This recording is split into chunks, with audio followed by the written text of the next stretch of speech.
7 jours. C'est tout ce qu'il a fallu à ma femme pour détruire un mariage que je croyais solide. Mais voici le truc, elle n'a pas trompé, n'a pas menti sur l'argent, n'a pas fait aucune des choses évidentes qui tuent une relation. Au lieu de cela, elle a fait quelque chose de bien pire. Elle a décidé de me tester comme si j'étais une sorte de rat de laboratoire. Ça a commencé un lundi matin, je me prépare pour le travail. La même routine que j'ai depuis des années. Café d'abord, douche, puis petit déjeuner en vérifiant les emails. Ma tasse préférée est posée sur le comptoir, celle qu'elle m'a achetée pour notre 2e anniversaire. Une simple céramique blanche avec World's Best Husband, en lettres bleues fanées. Rien de luxueux, mais ça signifiait quelque chose. Je tends la main pour l'attraper quand j'entends le crash. Elle est là. Les morceaux de ma tasse éparpillés sur le sol de la cuisine. Me regardant avec cette expression bizarre que je n'arrivais pas à lire. Pas apologétique, pas choqué.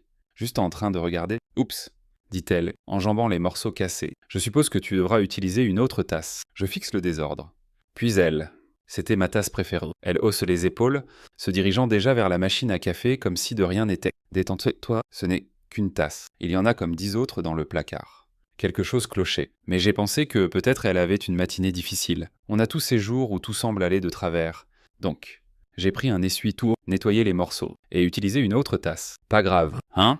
Le travail était chargé, donc je n'ai pas beaucoup pensé à l'incident de la tasse. Vers l'heure du déjeuner, je lui ai envoyé un texto sur le dîner. On avait prévu d'essayer ce nouveau restaurant italien en centre-ville, quelque chose qu'on attendait tous les deux avec impatience toute la semaine. Sa réponse est arrivée vite. J'ai changé d'avis.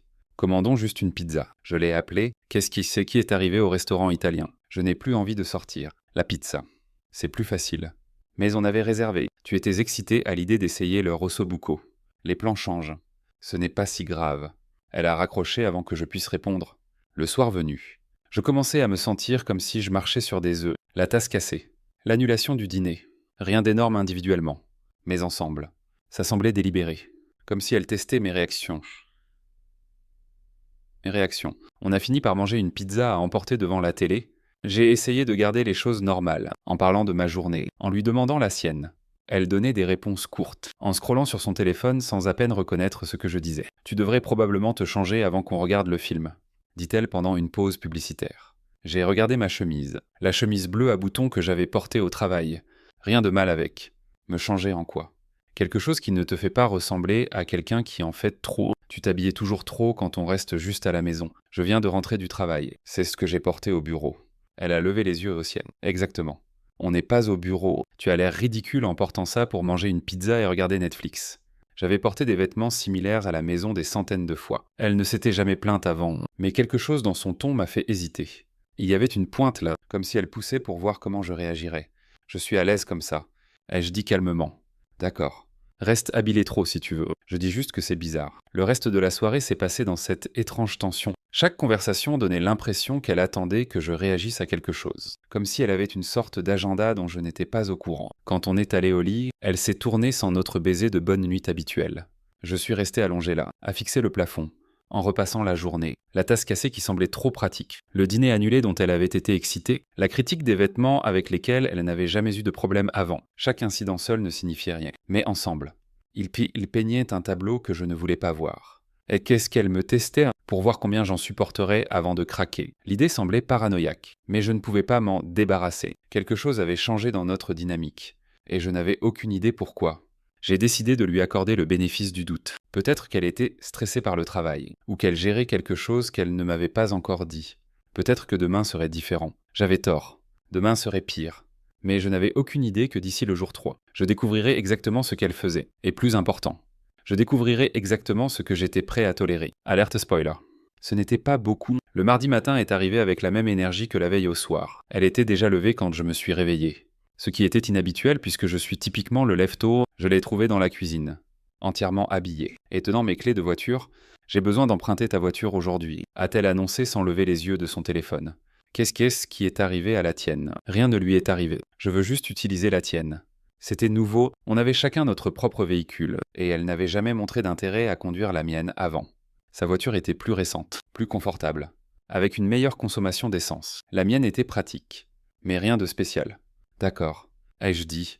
En attrapant mes clés de rechange, souviens-toi juste qu'elle a besoin d'essence. Le réservoir est presque vide. Elle a hoché la tête distraitement, encore concentrée sur l'écran de son téléphone. J'ai pris sa voiture pour aller au travail, ce qui signifiait ajuster le siège, les miroirs et les stations de radio. De petites inconvenances. Mais elles s'additionnaient. Vers 15 heures, j'ai reçu un texto d'elle. Ta voiture est dans l'allée. C'était tout. Pas de merci de me l'avoir prêtée. Ou d'explication sur où elle était allée. Juste un fait délivré comme une transaction commerciale. Quand je suis rentré ce soir-là, j'ai vérifié la jauge d'essence par habitude. Vide. Complètement vide. Le voyant de bas, niveau de carburant, brillait en orange sur le tableau de bord. Le réservoir est vide, ai-je dit en entrant. Elle était assise sur le canapé, en train de se peindre les ongles. Ouais, j'ai oublié de le remplir. Oublié. Je l'ai spécifiquement mentionné ce matin. J'avais d'autres choses en tête. Ce n'est pas grave. Remplis-le demain. Mais maintenant, je dois m'arrêter pour de l'essence le matin, ce qui signifie partir plus tôt pour le travail. Elle a levé les yeux de ses ongles avec une expression d'exagérée patience. C'est 5 minutes à la station-service. Tu étais dramatique. Dramatique pour souligner qu'elle avait ignoré ma seule simple demande et créé un inconvénient pour moi. J'ai senti la première vraie lueur de colère, mais je l'ai réprimée. Peut-être qu'elle avait vraiment oublié. Les gens oublient des choses. L'incident suivant s'est produit pendant ma conférence téléphonique de l'après-midi. J'étais dans mon bureau à la maison, porte fermée, en train de discuter des projections trimestrielles avec mon équipe. Des trucs importants qui exigeaient toute mon attention, à mi-chemin de la présentation. Ma porte de bureau s'est ouverte brutalement. « Tu as presque fini ?» a-t-elle demandé, sans se soucier de baisser la voix.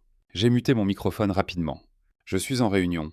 Je sais, mais j'ai besoin de te demander quelque chose. Ça peut attendre, je serai fini dans 20 minutes. » Elle a croisé les bras et s'est appuyée contre le cadre de la porte. Cette réunion est plus importante que moi. La question m'a pris au dépourvu. À travers l'écran de mon ordinateur, je pouvais voir mes collègues attendre, se demandant probablement pourquoi j'étais devenu silencieux. Mon patron était au milieu d'une phrase quand j'avais muté. Ce n'est pas une question d'importance, c'est une question de timing. Je travaille. Donc tu dis que c'est plus important que moi. Je dis que je suis au milieu de quelque chose. Donne-moi 20 minutes. Elle a fait un bruit de œuf et est partie. Mais pas avant de dire assez fort pour que mon microphone le capte. D'accord. Je suppose que le travail passe en premier. J'ai démuté et m'excusé auprès de l'équipe, en inventant une excuse sur une livraison. Mais le mal était fait. Ma concentration était fichue. Et je pouvais dire que mon patron n'était pas content de l'interruption. Ce soir-là, on est allé dîner dans un restaurant décontracté où on était déjà allé avant. Rien de chic. Juste de la bonne nourriture et une atmosphère détendue. Où ça aurait dû être détendu. Le serveur était un gars probablement au début de la vingtaine. Amical de cette manière professionnelle que les serveurs sont entraînés à être. Il a pris nos commandes de boissons, recommandé quelques plats, fait la conversation sur la météo, service standard. Mais ma femme a répondu comme s'il flirtait avec elle. « Oh, tu penses que le saumon est bas. J'adore un homme qui connaît ses poissons, dit-elle avec un sourire que je ne l'avais jamais vu utiliser avec le personnel de service. Le serveur, probablement habitué aux clients amicaux, a souri poliment d'en retour. C'est définitivement populaire. Le chef fait des merveilles avec l'assaisonnement. Je parie qu'il le fait. Elle a répondu. En maintenant le contact visuel un peu trop longtemps, j'ai observé cet échange avec un malaise croissant. Quand le serveur est parti pour passer notre commande, je me suis penché en avant. C'était quoi ça ? C'était quoi ? La façon dont tu lui parlais. Elle a ri. Mais ça sonnait forcé. J'étais amical. Tu sais, comme les gens normaux le font avec les travailleurs de service. Ce n'était pas amical. C'était autre chose. Tu es paranoïaque. Il était gentil. Donc j'étais gentil en retour. Sauf si tu penses que je devrais être impoli avec les gens quand le serveur est revenu avec nos repas. Elle a en rajouté encore plus, en demandant son nom, en complimentant ses recommandations, en riant à des choses qui n'étaient pas particulièrement drôles. Il est resté professionnel. Mais je pouvais voir qu'il devenait un peu mal à l'aise avec l'attention. Tout va bien ici. A-t-il demandé après avoir livré nos assiettes ? Parfait, dit-elle, en touchant brièvement son bras. Tu prends si bien soin de nous. J'ai senti quelque chose de froid s'installer dans mon estomac. Ce n'était pas une amitié aléatoire ou un comportement distrait, c'était délibéré. Elle observait mes réactions, évaluant comment je répondrais à son flirt avec un autre homme juste devant moi, sur le trajet du retour. Elle l'a mentionné avant que je puisse le faire. Tu semblais tendu au dîner, vraiment. Très tendu. Presque comme si tu étais jaloux ou quelque chose. Devrais-je l'avoir été ? Elle a haussé les épaules. C'est à toi de décider. Je ne peux pas contrôler comment tu te sens par rapport au fait que je sois gentil avec les gens. Gentil. C'est comme ça qu'on l'appelle. Comment tu l'appellerais ? J'ai garé dans l'allée et éteint le moteur. On est restés assis en silence un moment avant que je réponde. Je l'appellerais me tester. Juste une seconde. Quelque chose a traversé son visage. De la reconnaissance, peut-être, ou de la satisfaction. Mais c'était parti si vite que je l'ai presque raté. Tetesta. C'est une chose bizarre à dire. Vraiment. Elle est sortie de la voiture sans répondre, me laissant la suivre dans la maison. Cette nuit-là, allongée au lit. J'ai connecté les points que j'avais essayé d'ignorer. La tasse cassée. Le dîner annulé.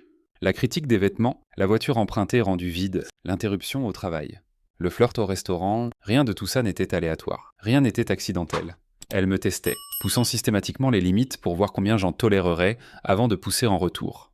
La question était pourquoi. J'étais sur le point de le découvrir. Et quand je l'ai fait, elle découvrirait que j'avais des limites qu'elle n'avait pas prévues. Le mercredi matin a tout changé.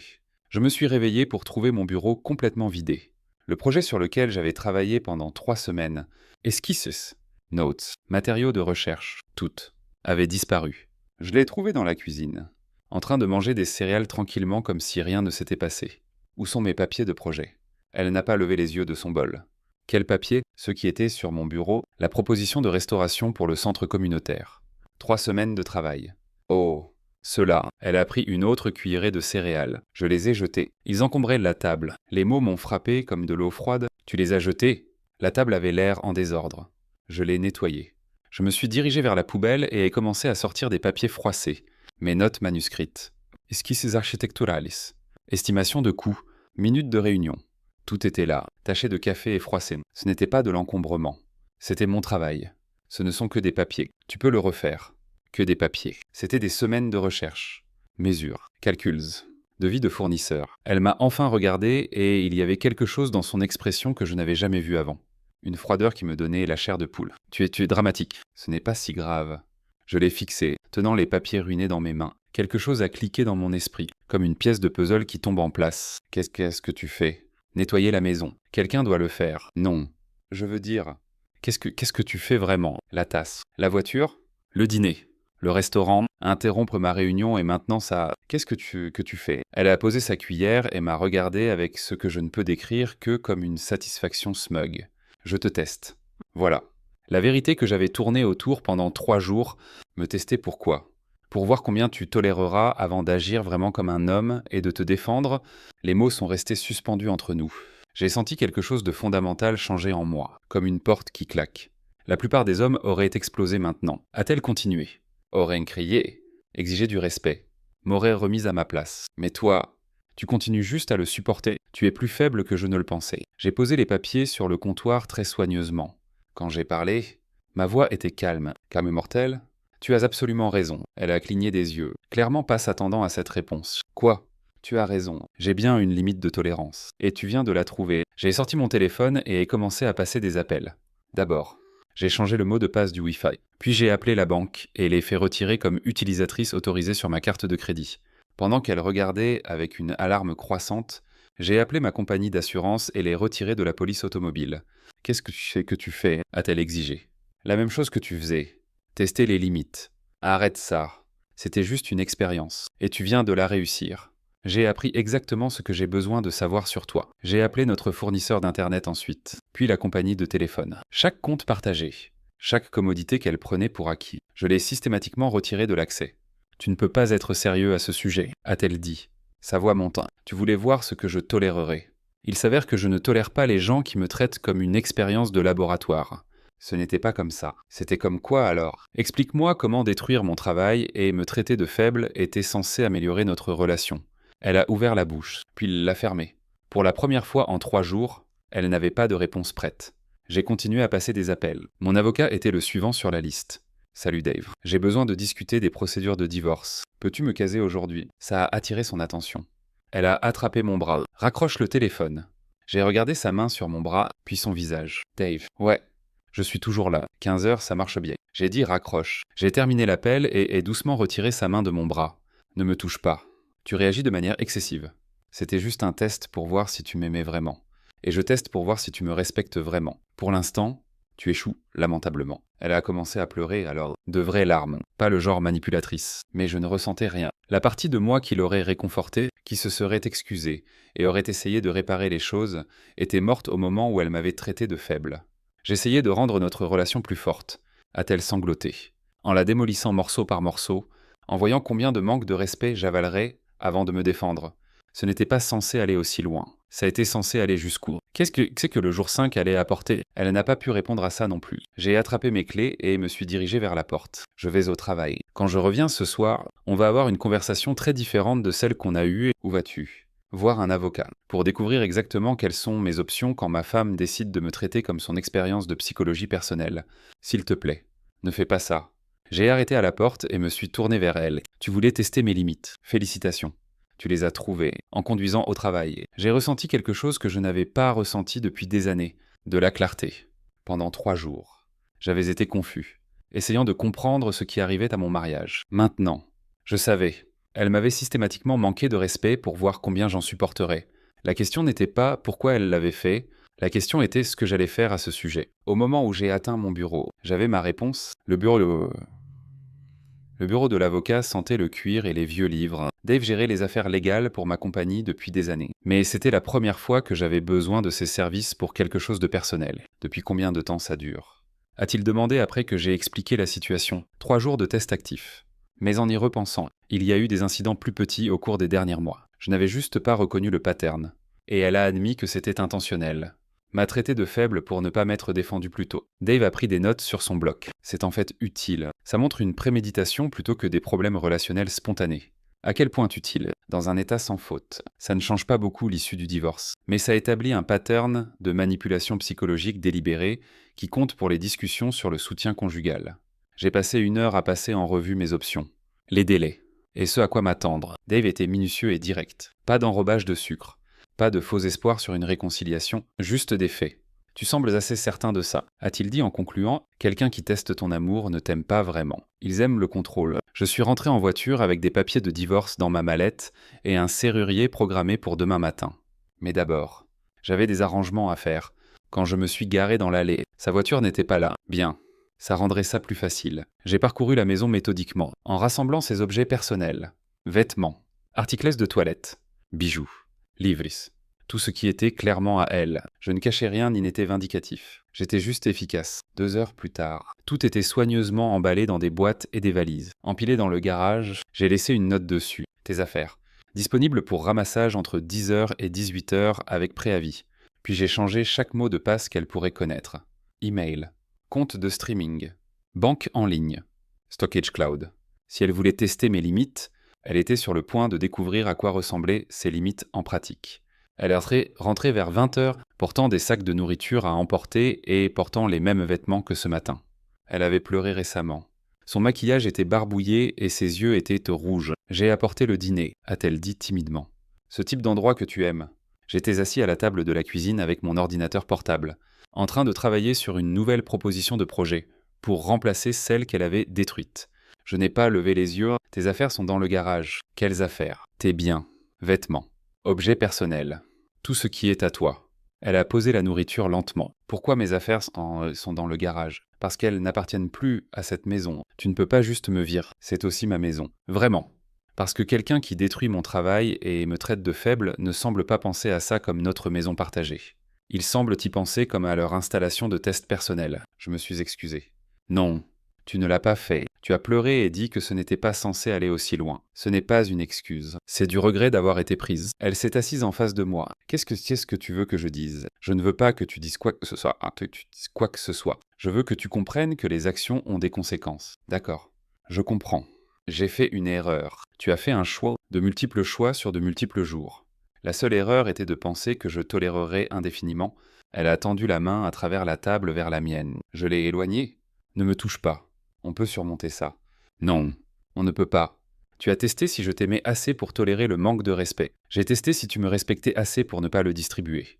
On a tous les deux nos réponses. Je te respecte. Tu m'as traité de faible ce matin. Tu as dit que la plupart des hommes m'auraient remise à ma place maintenant. Est-ce que ça sonne comme du respect pour toi ? Elle est restée silencieuse un long moment. J'étais en colère.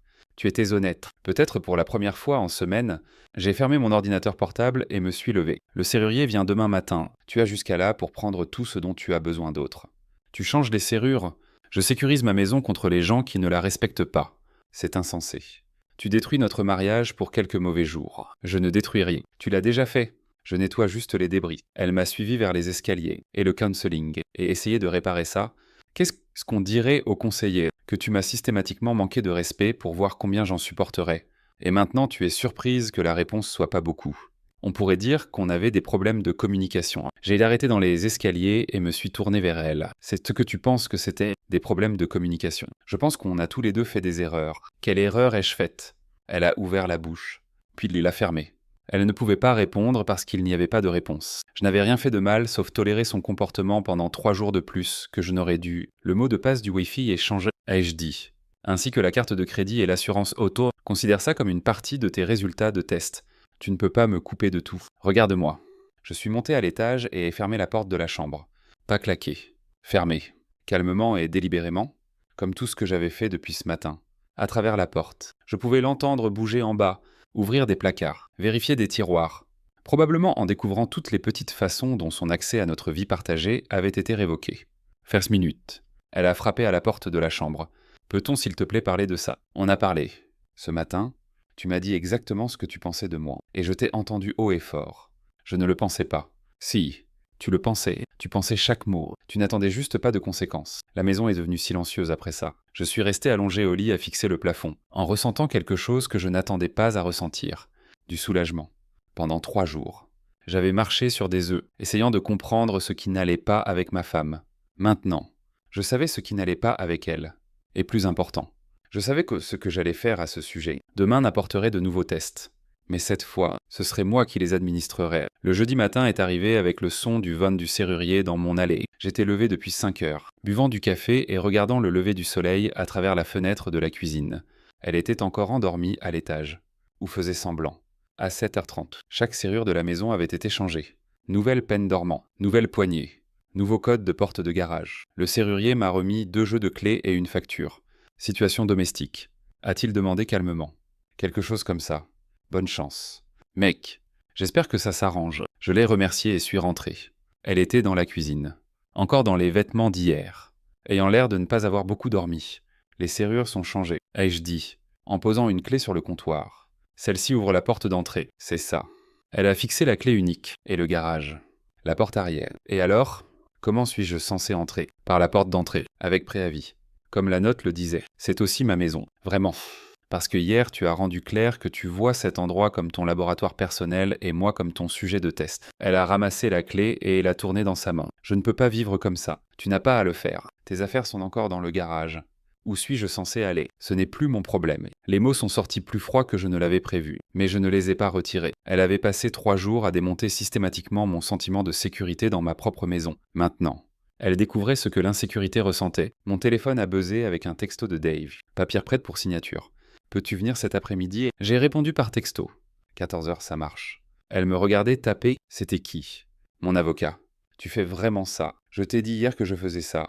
Tu pensais que je bluffais? Je pensais que tu te calmerais et qu'on pourrait parler rationnellement. C'est moi étant rationnel. Irrationnel aurait été de te jeter dehors mardi soir quand tu m'as traité de faible. Elle s'est assise à la table de la cuisine et a mis sa tête dans ses mains. Je ne sais pas à quoi je pensais. Tu pensais que tu pouvais me malmener sans conséquence? Tu avais tort. Ce n'était pas comme ça. Alors c'était comme quoi? Explique-le-moi. Elle a levé les yeux et pendant un moment j'ai pensé qu'elle pourrait être honnête. J'ai lu cet article sur comment savoir si ta relation est assez forte pour durer. Une des choses qu'il disait était que les couples qui peuvent carrément gérer les conflits ensemble sont plus susceptibles de rester ensemble à long terme. Donc tu as décidé de créer du conflit. Je voulais voir si on pouvait travailler sur les problèmes ensemble. En détruisant mon travail et en flirtant avec d'autres hommes, je sais que ça sonne mal quand tu le dis comme ça. Ça sonne mal parce que c'était mal. C'était du manque de respect, calculé déguisé en conseil relationnel. Elle pleurait à nouveau, mais cette fois je ne ressentais rien. Pas de sympathie, pas de culpabilité, pas même de colère. Juste une clarté froide sur ce qui devait se passer ensuite. Je peux changer, a-t-elle dit. Je peux être meilleur. Tu avais la chance d'être meilleur. Au lieu de ça, tu as choisi de me tester comme si j'étais une sorte d'expérience. Tout le monde fait des erreurs. Les erreurs sont accidentelles. Ce que tu as fait était intentionnel. Tu l'as planifié, exécuté. Et quand je t'ai confronté, tu m'as dit que j'étais faible pour ne pas t'avoir arrêté plus tôt. Elle n'avait pas de réponse pour ça. J'ai attrapé mes clés et me suis dirigé vers la porte. Je vais au travail. Le serrurier a laissé sa carte sur le comptoir si tu as besoin de quelque chose de réparé. Qu'est-ce que je suis censé faire aujourd'hui? Je m'en fiche de ce que tu fais aujourd'hui. C'est le point. Au travail. Je me suis jeté dans la reconstruction du projet qu'elle avait détruit. C'était en fait plus facile la deuxième fois. Je savais quelles idées marchaient et lesquelles non. À l'heure du déjeuner. J'avais récupéré la plupart du progrès perdu. Le bureau de Dave était plus occupé l'après-midi. J'ai signé des papiers, revu des documents, et écouté des explications sur les délais et les procédures. Tout semblait surréaliste, mais nécessaire. Elle va contester ça, a prévenu Dave. Elles le font habituellement quand ça va aussi vite. Laisse-la contester. Elle peut expliquer à un juge pourquoi elle pensait que la manipulation psychologique était bonne pour notre mariage. Quand je suis rentré ce soir-là, sa voiture n'était plus laide. Mais cette fois, les boîtes du garage aussi. Elle avait pris ses affaires. J'ai trouvé une note sur le comptoir de la cuisine. Je reste chez ma sœur. On doit parler de ça comme des adultes. J'ai froissé la note et l'ai jetée. Les adultes ne testent pas leurs conjoints comme des rats de laboratoire. Vendredi a apporté des appels téléphoniques. Beaucoup d'eux. Elle a appelé 6 fois avant midi. Je n'ai répondu à aucun. Elle a laissé des messages vocaux qui escaladaient de apologétique à en colère à désespéré. S'il te plaît, rappelle-moi. On peut arranger ça. Tu es ridicule. Les gens se disputent parfois. Je suis désolé. D'accord. Je suis vraiment désolé. S'il te plaît, ne fais pas ça. Sa sœur a appelé aussi. Elle est dévastée. Ne peux-tu pas lui donner une autre chance? Elle avait des chances, je lui ai dit. 3 jours de chance pour arrêter de me tester et commencer à me respecter. Elle a choisi de ne pas les prendre. Elle a fait une erreur. Elle a fait un choix. Maintenant, je fais le mien. Samedi, elle a porté une approche différente. Elle est apparue à ma porte d'entrée avec des fleurs et de la nourriture à emporter de mon restaurant préféré. J'ai apporté le déjeuner, a-t-elle dit quand j'ai ouvert la porte. Je ne t'ai pas invité. Je pensais qu'on pouvait parler. On a parlé. Tu as dit que j'étais faible. J'ai désapprouvé. Fin de la conversation. Je ne le pensais pas. Si, tu le pensais. Et tu sais quoi? Tu avais raison. J'étais faible. J'ai toléré 3 jours de manque de respect avant d'agir enfin. Mais je ne suis plus faible. Elle a tendu les fleurs. S'il te plaît, laisse-moi juste essayer d'expliquer. Tu as expliqué parfaitement mercredi matin. Tu m'as testé pour voir combien j'en tolérerais. Eh bien, maintenant je te teste pour voir comment tu gères les conséquences. Ce n'est pas un test, c'est notre mariage. Non, c'était notre mariage. Ce que tu as fait était une expérience. Ce que je fais est du contrôle des dommages. J'ai commencé à fermer la porte. Mais elle a mis sa main contre elle. Je ferai n'importe quoi pour réparer ça. N'importe quoi. Oui, n'importe quoi. Alors retourne dans le temps et ne me teste pas au départ. J'ai fermé la porte doucement mais fermement. Elle était restée sur mon porche pendant 10 minutes, frappant et appelant mon nom. Je n'ai pas répondu. Dimanche était calme, pas d'appel, pas de visite, pas de fleurs. J'ai passé la journée à travailler sur des projets, à lire, et à profiter de la paix d'une maison sans guerre psychologique. Londi apporterait le jour 7 de son test original, mais d'ici là, elle aurait sa réponse. Et plus important, moi aussi. Londi marquait le jour 7 de son test original. Il marquait aussi le jour où les papiers de divorce ont été servis. J'étais au travail quand ça s'est passé, mais Dave a appelé pour confirmer la livraison. Le serveur de processus l'a trouvé chez sa sœur. Elle a signé pour les documents à 11h15 ce matin. Comment a-t-elle réagi? Il a dit qu'elle est devenue très pâle et a demandé si ça arrivait vraiment. Quand il a confirmé que oui, elle a juste hoché la tête et fermé la porte. Bien. Elle a 30 jours pour répondre. Mais basé sur ce que tu m'as dit, je m'attends à ce qu'elle veuille rencontrer avant ça. Dave avait raison. Mon téléphone a sonné à 14h30 cet après-midi. On doit parler. Sa voix était différente, plus petite en quelque sorte. On a beaucoup parlé. Pas de ça. Pas des papiers de divorce. Qu'y a-t-il à discuter? Tu as testé mes limites pendant 7 jours. J'ai testé les tiennes pendant 4. On a tous les deux appris quelque chose de précieux. J'ai appris que j'ai fait une horrible erreur. Tu as appris que les actions ont des conséquences. C'est différent. S'il te plaît, puis-je venir ce soir? Juste pour parler, j'y ai pensé un moment. D'accord. 19h. Porte d'entrée. Elle est arrivée exactement à l'heure, ne portant rien d'autre que son sac. Pas de fleurs, pas de nourriture, pas de props. Elle avait l'air d'avoir pleuré pendant des jours. Je l'ai laissée entrer, mais ne lui ai pas offert un siège. On est restés debout dans le salon comme des étrangers. Les papiers disent différence irréconciliable. A-t-elle dit? C'est exact. On peut se réconcilier. Les gens surmontent les problèmes. Les gens qui se respectent mutuellement surmontent les problèmes. Les gens qui se testent comme des expériences de laboratoire divorce. Je sais que ce que j'ai fait était mal. Vraiment. Parce que mercredi matin, tu semblais assez fier de toi. Tu l'as appelé tester mes limites. Tu as dit que j'étais plus faible que tu ne le pensais. Elle a tressailli, j'étais en colère. Tu étais honnête. Peut-être pour la première fois dans notre mariage. Ce n'est pas juste. Juste. Tu veux parler de juste. Était-ce juste de casser ma tasse préférée pour voir comment je réagirais? Était-ce juste de détruire 3 semaines de travail et d'appeler ça du nettoyage? Était-ce juste de flirter avec un autre homme pour tester ma jalousie? Elle n'avait pas de réponse. Voici ce que je pense qu'il s'est passé. Ai-je continué? Tu t'es ennuyé d'avoir un mari qui te traitait avec respect. Donc tu as décidé de voir si tu pouvais me transformer en quelqu'un de différent. Quelqu'un qui te crierait dessus, te contrôlerait. Peut-être même te bousculerait, parce que ça serait plus excitant que d'être marié à un homme qui t'aime vraiment. Ce n'est pas vrai, n'espèce pas. Tu l'as dit toi-même que la plupart des hommes auraient explosé maintenant, m'auraient remise à ma place. Tu semblais déçu que je ne l'ai pas fait.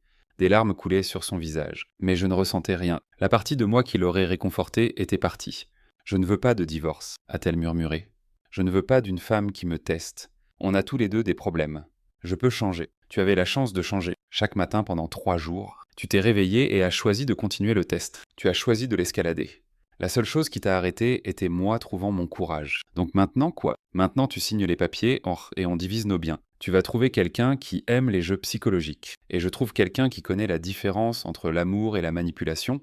Elle s'est effondrée sur le canapé alors, sanglotant comme si son monde s'effondrait. Peut-être que c'était « J'essayais de nous rendre plus forts ». A-t-elle réussi entre les sanglots?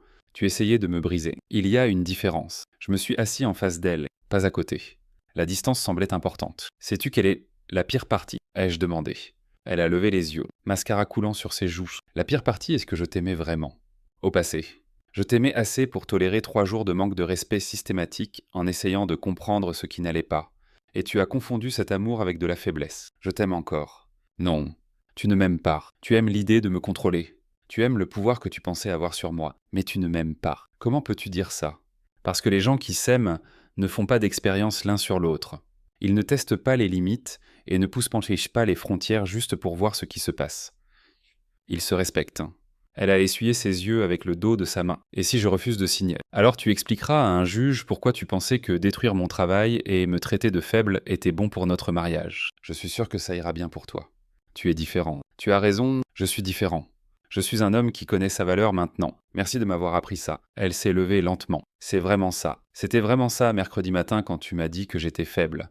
Tout depuis a juste été de la paperasse. À la porte. Elle s'est tournée une dernière fois. J'espère que tu trouves ce que tu cherches. Je l'ai déjà trouvé. Le respect de soi. Il s'avère qu'il était là tout du long, juste enterré sous trop de tolérance pour le mauvais comportement. Elle est partie sans un mot de plus, 3 mois plus tard. Le divorce était final. 6 mois après ça, j'ai rencontré quelqu'un de nouveau. Quelqu'un qui n'avait pas besoin de tester mon amour parce qu'elle pouvait le voir dans la façon dont je la traitais chaque jour. Quelqu'un qui montrait son amour par le respect, pas la manipulation. Mon ex-femme a entendu parler de la nouvelle relation par des amis communs. Elle a appelé une fois, demandant si on pouvait parler. Je n'ai pas rappelé. Elle avait testé mes limites et les avait trouvées. Le test était terminé et elle avait échoué. Il n'y avait pas de rattrapage, pas de crédit supplémentaire, pas de processus d'appel. Certaines leçons ne peuvent être apprises qu'une fois. Et certaines lignes, une fois franchies, ne peuvent jamais être refranchies. Elle voulait savoir combien j'en tolérerais. Maintenant, elle sait. La réponse était 7 jours, et pas une seconde de plus. Notre histoire est arrivée à sa fin, si vous avez lu jusqu'ici. Que diriez-vous de vous abonner à notre chaîne? Ça nous aide énormément. J'ai sélectionné 2 autres vidéos pour vous que je suis sûr que vous apprécierez. N'hésitez pas à cliquer dessus. Je vous attendrai dans la prochaine histoire. À bientôt.